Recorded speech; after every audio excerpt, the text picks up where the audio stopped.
Hello students, in this video I will discuss about supramolecular chemistry, topic hydrophobic effect, lecture 3. Before discussing the hydrophobic effect, one electrostatic interaction is remaining. So let's discuss that first and then we will move on to the hydrophobic effect. First I will discuss instantaneous dipole induced dipole interaction. It is also known as London dispersion forces. First electrostatic interaction between the two instantaneous dipoles is called London dispersion forces. London dispersion forces एक weakest type का intermolecular forces है. Instantaneous means क्या होता है? Temporary dipoles को यहाँ पे instantaneous means बोलते हैं टेम्पररी डाइपोल्स. तो यहाँ पे क्या होता है कि दो टेम्पररी डाइपोल्स जो होते हैं उनके बीच में क्या होता है कि इलेक्ट्रोस्टैटिक इंटरेक्शन होता है, उसी को बोलते हैं London dispersion forces. Second, it depends on the polarisability of the interacting molecule. Depend करता है पोलराइजेबिलिटी पर. पोलराइजेबिलिटी मतलब होता है कि कितना इजीली इलेक्ट्रॉन क्लाउड डिस्टोर्ट, मतलब कितना इजीली मॉलिक्यूल डिस्टोर्ट कर सकता है किसको, इलेक्ट्रॉन क्लाउड को, जो कि मॉलिक्यूल्स आपस में इंटरेक्ट कर रहे हैं.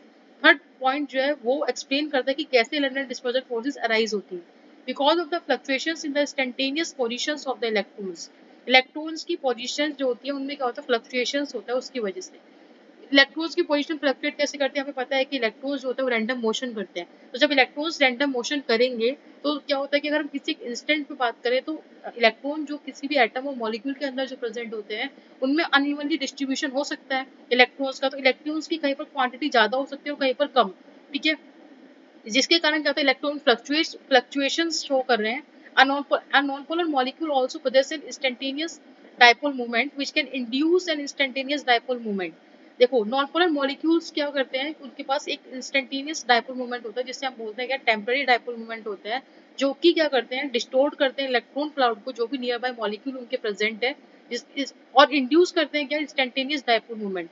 मतलब कि एक टेम्पररी डाइपोल मोमेंट क्या करेंगे, इंड्यूस करेंगे near by non polar molecule में, जो कि आपस में इंटरेक्ट करेंगे इलेक्ट्रोस्टैटिकली. फिर जब दो इंस्टेंटेनियस डाइपोल मूवमेंट होंगे तो वो आपस में क्या करेंगे, इलेक्ट्रोस्टैटिकली इंटरेक्ट करेंगे. इसी को हम बोलते हैं लंडन डिस्पर्जन फोर्सेस, और यहीं से अराइज होती है लंडन डिस्पर्जन फोर्सेस. ये फिगर जो है रिप्रेजेंट कर रही है लंडन डिस्पर्जन फोर्सेस को. See this. एंड ये मॉलिक्यूल जो है हेलोजन मॉलिक्यूल, ये विदाउट एनी पोलराइजेशन है. यहाँ पर अभी कोई पोलराइजेशन शो नहीं हो रहा है, मतलब यहाँ पर कोई डिस्टोर्ट इलेक्ट्रॉन क्लाउड का डिस्टोर्शन नहीं शो कर रहे हैं. Last point, it explains the order intermolecular attractive forces among the non-polar halogen molecule. ये explain करते हैं intermolecular attractive forces को. वो ये जो order है ये mainly non-polar molecules के बीच का है, और ये order based है polarizability पर. जितने ज़्यादा polarizability depend करती है molecular size पर, जितना ज़्यादा molecular size larger होगा उतनी ज़्यादा polarizability होगी. Next topic hydrophobic effect. Hydrophobic effect जो टॉपिक है बहुत इजी टॉपिक है, बट बुक में बहुत कॉम्प्लिकेटेड करके दिया हुआ है. मैंने अपनी स्लाइड्स में जो मैंने इसको बड़ा इजी वे में अपनी स्लाइड्स में एड ऑन किया है, तो आप इसी तरीके से इसके नोट्स स्लाइड्स के अकॉर्डिंग ही अपने नोट्स प्रिपेयर करना इस टॉपिक के हाइड्रोफोबिक इफेक्ट, क्योंकि बहुत इजी लैंग्वेज में मैंने इसको एक्सप्लेन किया हुआ है. तो हम डिस्कस करते हैं. Hydrophobic effect leads to the clustering of non-polar residues into a single cavity और into a lesser number of cavities. Firstly hydrophobic होता है क्या, हमने टू टर्म्स सुनी होंगे, एक हाइड्रोफोबिक और एक हाइड्रोफिलिक. हाइड्रोफोबिक मतलब होता है वाटर हेटिंग, और हाइड्रोफिलिक मतलब क्या होता है, वाटर लविंग. बट यहाँ हाइड्रोफोबिक की बात करें मतलब क्या, वाटर हेटिंग. तो हाइड्रोफोबिक इफेक्ट मेनली क्या करता है, clustering of non polar residues. Clustering मतलब क्या होता है कि बहुत सारे मॉलिक्यूल्स आपस में कंबाइन होके, नॉन पोलर मॉलिक्यूल्स, बहुत सारे नॉन पोलर मॉलिक्यूल्स हैं जो कि क्लस्टर कंबाइन हो रहे हैं और एक सिंगल कैविटी और एक लेसर नंबर ऑफ कैविटीज में क्या कर रहे हैं, एग्जिस्ट कर रहे हैं. तो हाइड्रोफोबिक इफेक्ट का मेनली काम यही होता है कि नॉन पोलर मॉलिक्यूल, बहुत सारे नॉन पोलर मॉलिक्यूल्स को कंबाइन करके एक लेसर नंबर ऑफ कैविटी में या फिर सिंगल कैविटी में एग्जिट करवाता है. ठीक है ना. कैविटी क्या होता है, एम्प्टी स्पेस, खाली स्पेस को बोलते हैं. Second, it is the entropy-driven tendency of nonpolar groups to aggregate in water, minimizing contact with water and stabilizing supramolecular assemblies. ये हाइड्रोफोबिक इफेक्ट एक एंट्रोपी बेस्ड इफेक्ट होता है. इसकी टेंडेंसी क्या होती है कि जो नॉन-पोलर ग्रुप्स होते हैं वो एग्रीगेट करते हैं, एग्रीगेट मतलब कंबाइन करते हैं वाटर में, जिसके कारण क्या होता है, उनका कांटेक्ट जो होता है वाटर के साथ बहुत कम होता है और स्टेबलाइज करते हैं सुप्रामोलिकुलर असेंबलीज को. तो हाइड्रोफोबिक इफेक्ट अगर हम देखें तो नॉन-पोलर मॉलिक्यूल है, ये ब्लू डॉट्स रिप्रेजेंट कर रही है वाटर मॉलिक्यूल को. यहाँ पे ये नॉन-पोलर मॉलिक्यूल है, एंट्रोपी की हेल्प से, एंट्रोपी बेस्ड इफेक्ट की हेल्प से ये जब एग्रीगेट होते हैं और एक लेसर नंबर ऑफ कैविटीज में क्या होता है, प्रेजेंट होते हैं. तो this is called hydrophobic effect. Next entropy effect in hydrophobic hydration. अब हमने बोला कि हाइड्रोफोबिक इफेक्ट क्या होता है, एंट्रोपी बेस्ड होता है। तो सबसे पहले हम एंट्रोपी देख ले, एंट्रोपी होता है क्या है। एंट्रोपी डिनोट करते हैं कैपिटल एस से, मींस डिग्री ऑफ डिसऑर्डर और randomness in a system. Entropy मतलब कहते हैं कि डिसऑर्डरनेस, मतलब कि अरेंजमेंट नहीं होना, मतलब कि डिसऑर्डर वे में प्रेजेंट होना। कोई भी मॉलिक्यूल एटम और कोई भी एटम मॉलिक्यूल सॉल्यूशन के अंदर ऐसी प्रेजेंट है, कोई ऑर्डर्ड वे में नहीं है, रैंडमनेस कहीं भी प्रेजेंट है, उसे बोलते हैं entropy. Higher entropy more randomness more freedom. Higher entropy कब होगी, जब जितना ज्यादा रैंडमनेस होगा, जितना ज्यादा डिसऑर्डरनेस होगी, मतलब जितना ज्यादा वो कहीं भी प्रेजेंट होंगे मॉलिक्यूल्स या एटम्स, उतने जितना ज्यादा फ्री होंगे, वो कहीं भी चले जाएं, तो उतनी ज्यादा क्या होगी, एंट्रोपी होगी, मतलब कि डिसऑर्डरनेस जितनी ज्यादा होगी। और जितना ज्यादा वो ऑर्डर होगा उतनी ज्यादा एंट्रोपी कम होगी। अब डिफाइन करेंगे सिस्टम एंड सराउंडिंग्स को। सिस्टम में यहाँ पे जो हाइड्रोफोबिक इफेक्ट के अंदर सिस्टम में क्या आता है, hydrophobic solute molecules plus immediate hydration shell. Hydrophobic solute molecules non polar molecules का ही बोल रहे हैं। ये क्या होता है कि सॉल्यूट हाइड्रोफोबिक जो सॉल्यूट मॉलिक्यूल्स होते हैं, नॉन पोलर मॉलिक्यूल्स जो होते हैं, उनके सराउंडेड में क्या होता है, हाइड्रेशन शेल प्रेजेंट होती है, जो कि वाटर की होती है, उसी को बता रहे हैं immediate hydration shell. Surroundings the rest of the bulk water, मतलब कि जो रेस्ट में जो बल्क वाटर, पूरे जो सॉल्यूशन के अंदर वाटर प्रेजेंट है, बल्क वाटर रेस्ट में, उसे बोलते हैं सराउंडिंग। नॉट डायरेक्टली इंटरेक्ट, मतलब कि डायरेक्टली वो इंटरेक्ट नहीं करता सॉल्यूट के साथ। तो ये बेसिक था कि एंट्रोपी क्या होता है, सिस्टम और सराउंडिंग क्या होता है, हमें थर्मोडायनामिक्स में भी पढ़ा है, बट ये बेसिक हमको पता होना चाहिए। What is happening in the hydrophobic effect? अब होता क्या है हाइड्रोफोबिक इफेक्ट के अंदर।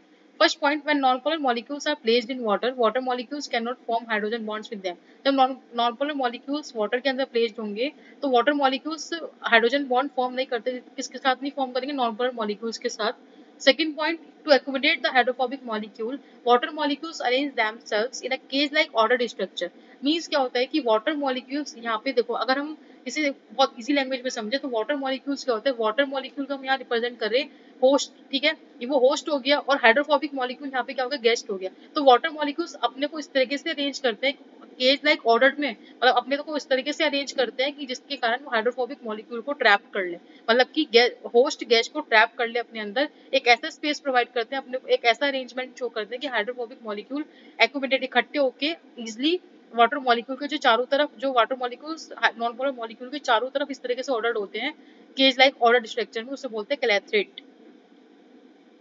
Next point, this ordering of water molecules decrease entropy. जब वाटर मॉलिक्यूल्स अपने को ऑर्डर्ड फॉर्म में करेंगे, एक ऑर्डर्ड फॉर्म में करेंगे, तो वहाँ पे एंट्रोपी क्या होगी, कम होगी, लेस देन रेट, मतलब क्या होगी, लेस देन क्या होगी, जीरो होगी। क्योंकि हमें पता है वाटर ऑर्डरिंग मतलब हो गया ना, ऑर्डरिंग मतलब कि ऑर्डर में है, ठीक है, एक अरेंजमेंट उनका प्रॉपर है, तो वहाँ पे एंट्रोपी क्या होगी, डिक्रीज होगी, क्योंकि एंट्रोपी क्या होती है, रेंडमनेस पे डिपेंड करती है।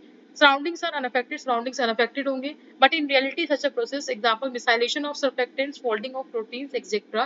leads to overall increase of entropy. But reality में overall entropy हमारी क्या होती है, increase होती है। डेल्टा एस क्या होता है, total equal to delta S system plus delta S surrounding. Total entropy system और सराउंडिंग पर डिपेंड करती है। Next, what happens when hydrophobic molecules come together. First point, if two hydrophobic molecules aggregate, जब दो molecules आपस में aggregate करेंगे, combine करेंगे, तो total surface area expose to water क्या होगा, डिक्रीज होगा, है ना। जब दो हाइड्रोफोबिक मॉलिक्यूल्स एग्रीगेट करेंगे तो टोटल सरफेस एरिया क्या होगा, कम होगा ना वाटर का, डिक्रीज होगा। Second, fewer water molecules are required to form ordered cages around them, और हमें कुछ ही वाटर मॉलिक्यूल्स की अब नीड होगी कि नॉन पोलर मॉलिक्यूल के चारों तरफ एक शेल जो बना रहे हैं, उस ऑर्डर फॉर्म में जो एक शेल, ऑर्डर केजेस की फॉर्म में जो एक शेल फॉर्म हो रही है, वो अब हमें कुछ ही वाटर मॉलिक्यूल्स के लिए नीड होगी, क्योंकि अब हमने हाइड्रोफोबिक मॉलिक्यूल्स एग्रीगेट कर लिए। अब third point, this free many water molecules back into the bulk solution, और जो फ्री बहुत सारे वाटर मॉलिक्यूल्स जो फ्री थे वो वापस किस में जाएंगे, बल्क सॉल्यूशन में। एंट्रोपी ऑफ सराउंडिंग इंक्रीजेस, और एंट्रोपी जो होगी सराउंडिंग की वो क्या होगी, इंक्रीज होगी। देखो इसको हम डायग्राम से समझते हैं।